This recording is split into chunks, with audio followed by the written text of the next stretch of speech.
రాళ్ళు పట్టుకుని వచ్చింది కాంగ్రెస్ పార్టీ నాయకులు, అది అందులో ఎటువంటి అనుమానం లేదు. వాళ్ళు బీజేపీ నాయకుల్ని కార్యకర్తల మీద రాళ్ళు వేయడానికి ప్రయత్నం చేశారనే విషయం తెలుసు. ఆల్రెడీ స్టేట్ ఆఫీస్లో కూడా కాంగ్రెస్ వాళ్ళు రాళ్ళు వేశారు. అంటే రాళ్ళు ఎవరు తెచ్చినట్టు ఇక్కడికి? కాంగ్రెస్ పార్టీ వాళ్ళు రాళ్ళు తీసుకొచ్చారు. భారతీయ జనతా పార్టీ వాళ్ళు తేలేదు కదా, మేమైతే వెళ్ళలేదు, వాళ్ళే మా దగ్గరికి వచ్చారు. సో దాంట్లో భాగంగా వాళ్ళు ఎవరు దొరికితే వాళ్ళ మీద రాళ్ళు చుడుతున్నారు తప్ప అక్కడ చిన్నపిల్లలు ఉన్నారా, పెద్దవాళ్ళు ఉన్నారా, మీడియా వాళ్ళు ఉన్నారా, ఎవరున్నారని ఆలోచన, common sense, minimum common sense కూడా లేకుండా రౌడీ రాజకీయం చేస్తున్నారు, గూండా రాజకీయం చేస్తున్నారు వీళ్ళు. అంటే ఇది మనం ఎక్కడున్నాం, ఏ రాజ్యంలో ఉన్నాం? మనం రౌడీ రాజ్యంలో బతుకుతున్నాం. ఆ పాలన ఇట్లా నడుస్తుంది. అంటే మేము మా పార్టీ ఆఫీస్ నుంచి ఒక అడుగు బయటకు పెట్టాలంటే బారికోడ్లు వేస్తారు, పెద్ద పెద్ద తాళ్ళు కడతారు, వ్యాన్లు పెడతారు. ఏదో మేము ఉగ్రవాదుల్లాగా అంతమంది పోలీసులు పెట్టి మమ్మల్ని ఆపారే. మరి వాళ్ళు అక్కడి నుంచి గాంధీ భవన్ నుంచి మా పార్టీ ఆఫీస్కి వచ్చినప్పుడు ఎందుకు అలా ఆపలేదు అన్నది మా ప్రశ్న ఇక్కడ. మరి వాళ్ళు ఆపాలి కదా, మమ్మల్ని ఎట్లా అయితే వాళ్ళు ఆపారో అదే విధంగా గాంధీ భవన్ ఉన్న వాళ్ళ కార్యకర్తలు అవ్వచ్చు, వాళ్ళ నాయకులు అవ్వచ్చు, మా సైడ్ రాకుండా పోలీస్ వ్యవస్థ ఎందుకు ఆపట్లేదు? వాళ్ళకు వర్తించవా రూల్స్? ఓన్లీ భారతీయ జనతా పార్టీకి రూల్స్ వర్తిస్తాయా? కాదు కదా, మరి వాళ్ళకు కూడా వర్తించాలి కదా. మరి ఎందుకు వర్తించలేదు? వాళ్ళు ఎందుకు లోపల వాళ్ళకి రానిచ్చారు? అంటే పోలీస్ వ్యవస్థ కూడా ఈ కాంగ్రెస్ పార్టీ నిమ్మకి నీరెత్తినట్టు ఎలాగైతే ఉంటుందో అదే విధంగా వీళ్ళు కూడా పట్టించుకోకుండా వ్యవస్థ, కాంగ్రెస్ పార్టీ ఏం చేసినా కూడా అన్నీ కరెక్ట్ వాళ్ళ దృష్టిలో. రాళ్ళు ఇచ్చి కొట్టినా కరెక్ట్, కర్రలు ఇచ్చి కొట్టినా కరెక్ట్, కత్తి పట్టుకొని పొడి చేసినా కూడా కాంగ్రెస్ పార్టీ చేసేది కరెక్ట్ అని మీరందరూ అనుకోవాలని చెప్పి వాళ్ళు ఈరోజు చేస్తున్నారు. దేశవ్యాప్తంగా అటు నీటి విద్యార్థులందరూ ధర్మేంద్ర ప్రధాన్ కేంద్ర శాఖ మంత్రి రాజీనామా చేయాలని చెప్పేసి ప్రొటెస్ట్ చేస్తా ఉన్నారు. దాన్ని దారి మళ్లించేందుకు ఇటు కాంగ్రెస్ బీజేపీ రెండు నాటకం మాట్లాడని చెప్పి విద్యార్థులు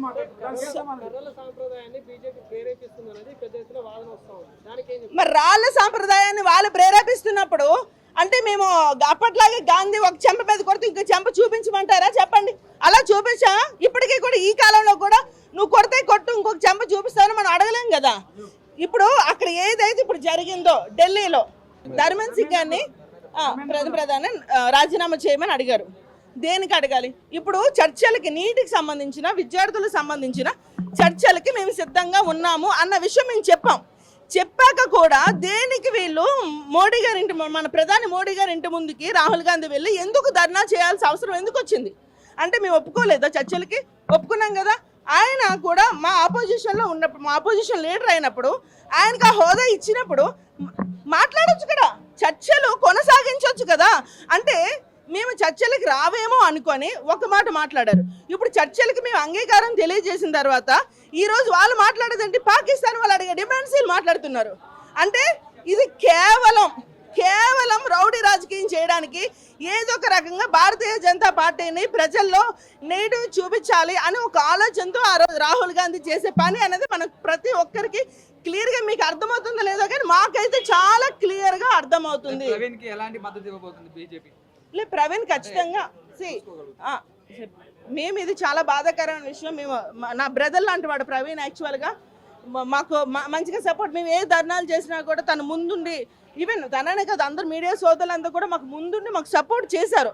ఆ విషయంలో మాకు ఎటువంటి అనుమానం లేదు. ఖచ్చితంగా ప్రవీణ్కి ఏం కావాలో హెల్ప్ అనేది మేము ఖచ్చితంగా మేము చేసుకుంటాం. అందులో ఎటువంటి అనుమానం మీకు వద్దని నేను మీకు చెప్తున్నాను, ఎందుకంటే is like my brother. So ఇప్పుడు ఎందుకంటే మేము ధర్నా చేసాం, తను షూట్ చేయడానికి వచ్చాడు. మా షూట్ చేస్తున్నప్పుడు ఇట్లాంటి జరిగినప్పుడు ఖచ్చితంగా మేము బాధ్యత తీసుకుంటాం తప్ప కానీ కాంగ్రెస్ వాళ్ళలాగా మేము వెన్న తిరిగి పరిగెట్టే రకం కాదు. కానీ ఇది కరెక్ట్ కాదు. రౌడీ రాజకీయం ఇకనైనా ఆపాలి, ఇకనైనా ఆగాలి. ఎందుకంటే అంతకుముందు ఇట్లాంటి రౌడీ రాజకీయం అనేది లేదు. కానీ ఇప్పుడు ఈ కాంగ్రెస్ పాలన వచ్చిన దగ్గర నుంచి ప్రతి చోట నిరుద్యోగులు అట్లానే హింస పెట్టారు, మహిళలు అట్లానే హింస పెట్టారు, ఆఖరికి జర్నలిస్ట్ మీద కూడా అట్లానే హింస పెడుతున్నారు. ప్రతి ఒక్కరిని కూడా వీళ్ళు హింసించే పాలనే నడుస్తుంది. కాబట్టి దయచేసి మేము వారు కూడా కాస్త ఆలోచన చేసుకోవాలి. కాంగ్రెస్ పార్టీ వాళ్ళు ఎంతసేపు కూడా వాళ్ళ కోసం వాళ్ళు ఆలోచిస్తారు తప్ప ప్రజల కోసం వాళ్ళు ఆలోచించే పరిస్థితి అనేది లేదు అన్నది మేము వినిపించుకుంటున్నాం. ఏదైతే ఢిల్లీలో రాహుల్ గాంధీ ప్రధానమంత్రి నరేంద్ర మోడీ గారి ఇంటి దగ్గర నిరసన తెలియజేయడానికి వచ్చినట్టు చేసి ఏదో విధ్వంసాలు సృష్టించి డ్రామా చేయాలని చూశారు. ఆ డ్రామాకు వ్యతిరేకంగా ఇవాళ ఇంతకుముందు కానీ ఎప్పుడు కానీ విజయ్ చౌక్ దగ్గర కానీ జంతర్ మంతర్ దగ్గర కానీ నిరసన తెలియజేసే వాళ్ళు కానీ ఎప్పుడు ప్రైమ్ మినిస్టర్ ఇంటి మీద వెళ్ళి ధర్నా చేసిన దాఖలాలు లేవు. నిన్న కేవలం రాహుల్ గాంధీ గారు అప్పటికప్పుడు అనుకొని నరేంద్ర మోదీ గారి ఇంటి ముందు ధర్నా చేస్తే నాకేదో పీఆర్ వస్తుందనో లేకపోతే ఆయన ప్రతిపక్ష నాయకుడిగా నిరూపించుకుందాం అనుకున్నాడో లీడర్గా నిరూపించుకుందాం అనుకున్నాడో తెలియదు, కానీ ఆయన ఏదో స్టంట్ వేద్దామని చూశారు, అదేదో ప్రజలను రెచ్చగొట్టి చేద్దామని చూశారు. నిన్న ఢిల్లీలో ఉన్న ఎన్ఎస్యూ నాయకులు కానీ, హిమాచల్ ప్రదేశ్లో ఉన్న గవర్నమెంట్ కానీ, కర్ణాటకలో ఉన్న వాళ్ళ గవర్నమెంట్ ఉంది, ఎక్కడ కూడా స్పందించలేదు. కేవలం పీఆర్ స్టంట్ కోసం వేసింది కాబట్టి ఏదో ప్రజలను రెచ్చగొట్టి ఇలా కాక్రోచ్ జనతా పార్టీ అని చెప్పి ఎవరైతే దేశాన్ని విచ్ఛిన్నం చేసే శక్తులని ఆ శక్తులకు కొమ్ము కాసే విధంగా రాహుల్ గాంధీ గారు ప్రవర్తిస్తున్నారు. కాబట్టి దానికి నిరసన తెలియజేస్తూ ఇవాళ దేశవ్యాప్తంగా భారతీయ జనతా పార్టీ కార్యక్రమం తీసుకుంది. శాంతియుతంగా ప్రజాస్వామ్యబద్ధంగా మేము నిరసన తెలియజేస్తున్న సమయంలో ఇవాళ కాంగ్రెస్ గుండాలు మా భారతీయ జనతా పార్టీ ఆఫీస్ పైనకు వచ్చి కర్రలు తీసుకొని రాళ్ళు తీసుకొని రాయటం జరిగింది. దాంట్లో ఆ తోపులాటలో ఆ సంఘర్షణలో ఒక పత్రికా విలేకరు కానీ మీడియా వాళ్ళకి కానీ చిన్న ఇబ్బంది జరిగింది. ప్రవీణ్ అని లెజెండ్ టీవీకి సంబంధించిన విలేకరికి తలకి గాయం చేయడం జరిగింది. ఇది కావాలని జరిగింది కాదు, ఏదో ఆ తోపులాటలో జరిగింది తప్ప విలేకరులకి మీడియాకి ఎప్పుడు మేము భారతీయ జనతా పార్టీ కలిసిమెలిసి ఉంటుంది, వాళ్ళకి ఎప్పుడు మేము తోడుగా ఉంటాం తప్ప వాళ్ళని ఎటువంటి హాని చేయాలనే ఉద్దేశం భారతీయ జనతా పార్టీ నాయకులకు కానీ కార్యకర్తలకు కానీ ఉండదు. దాంట్లో ఎటువంటి అపశృతి జరిగినా, వాళ్ళకి ఎటువంటి గాయం జరిగినా వాళ్ళ ఫ్యామిలీకి తోడుగా భారతీయ జనతా పార్టీ ఉంటుంది. మేము మా స్టేట్ ప్రెసిడెంట్ రామచంద్రరావు గారికి కూడా ఈ సమాచారాన్ని చేరవేయడం జరిగింది. వాళ్ళు పిఎస్లో ఉండడం జరిగింది. ఇప్పుడు పాల్వాయి హరీష్ గారు, రాకేష్ రెడ్డి గారు కూడా ఇక్కడికి వస్తున్నారు.